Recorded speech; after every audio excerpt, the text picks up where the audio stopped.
Veterans in Focus tells the story of a trailblazer in the sky. This World War II era veteran never went overseas, but instead she picked up the slack for men who did.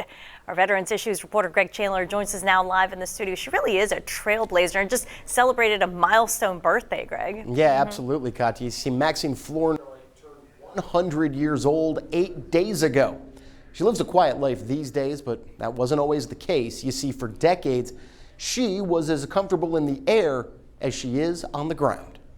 This is great. Maxine Flournoy didn't always have her head in the clouds. Born Maxine Edmondson in 1921, Flournoy first got bit by the flying bug in college. I was going to Chaplain Junior College and they offered the course and they let a few women in.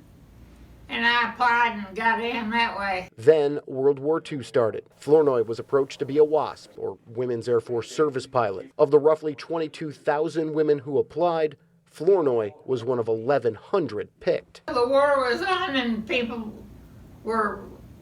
everybody was patriotic. Her daughters, Betty Flournoy Fields and Helen Flournoy Pope, grew up with their mother's patriotism. We used to go to the conventions with our mother. All of them were so patriotic and so healthy. A lot of them have lived a very long, fulfilling lives. Flournoy kept flying after the war, eventually getting a job with an Alice oil man. And that's how she met my dad. He told my dad, who was friends with him, he said, "I'd like you to meet my pilot." But he didn't know it was a girl. These days, Flournoy keeps her feet on the ground. The 3rd Coast Squadron honors her with a hangar and museum in her name. And as Flournoy starts her 2nd century, she proves you're only as old as you feel. I don't feel old.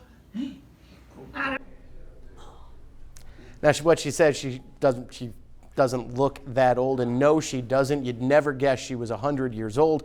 And even though she lived most of her life after the war in Jim Wells County, a couple weeks ago, Nueces County commissioners designated March 30th of this year as Maxine Flournoy Day to celebrate her 100th birthday. For Veterans in Focus, Greg Chandler, KRIS 6 News.